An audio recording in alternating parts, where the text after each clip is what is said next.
सर्वप्रथम सर्वांना जय शिवराय।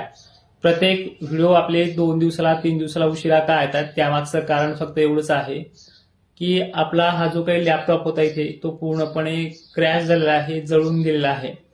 मागच्या महिन्यामध्ये हे बोर्ड पाहताय तुम्ही, इथे शॉर्ट सर्किट झाल्यामुळे तो लॅपटॉप खराब झालाय पूर्णपणे।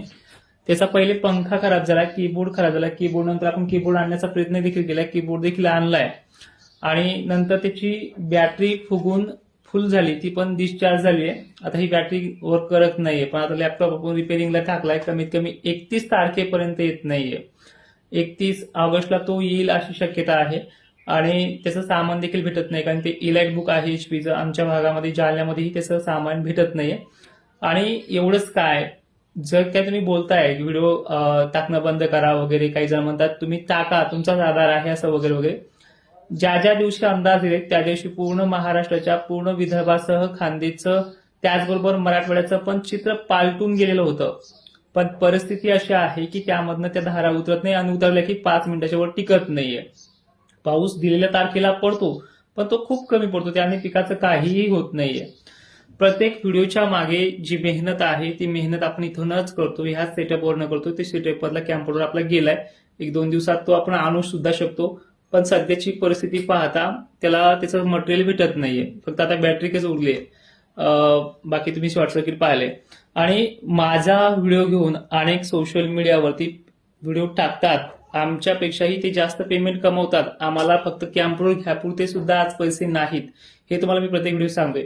हे काम पैशासाठी करत नाहीये, प्रत्येक व्हिडिओमध्ये मी ह्याचा उल्लेख आवर्जून करत असतो। शेती पाहतोय, शेती करून संध्याकाळच्या वेळेला ह्या सिस्टीमवरती बसून त्याचा अभ्यास 2-3 तास करून किंवा सकाळी एखाद्या वेळेस चान्स भेटला तो 2 तास त्याच्यामध्ये आपण तो करत असतो। त्यामागची पार्श्वभूमी आहे आणि हा व्हिडिओ आवर्जून तुम्हाला टाकायचा आहे।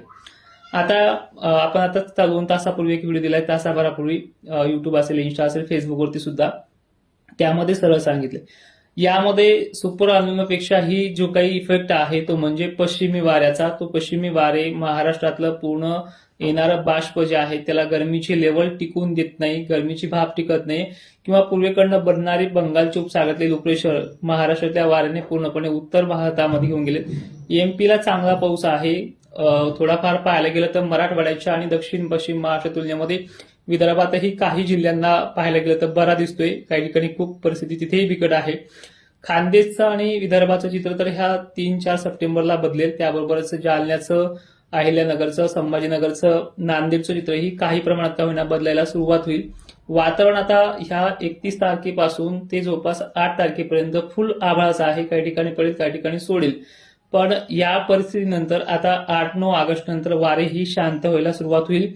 त्यामुळे एक आपण मागच्या व्हिडिओमध्ये दिला होता का अंदाज ऑगस्ट महिन्यामध्ये की 12 सप्टेंबर पासून परतीचा प्रवास सुरू करेल, त्या पावसापासून काही ना थोडे दिलासे आहेत। पाऊस, पाणी, विहिरीच्या पाण्याचा प्रश्न मिटवणारी कंडिशन त्या आठवड्यापासून सुरू होऊ शकते, अशी मॉडेलकडनं पूर्णपणे ग्रीन सिग्नल्स मिळत आहेत आणि त्या सिग्नलचे अंदाज द्यावे लागतात आणि ते देण्याचं काम करतोय।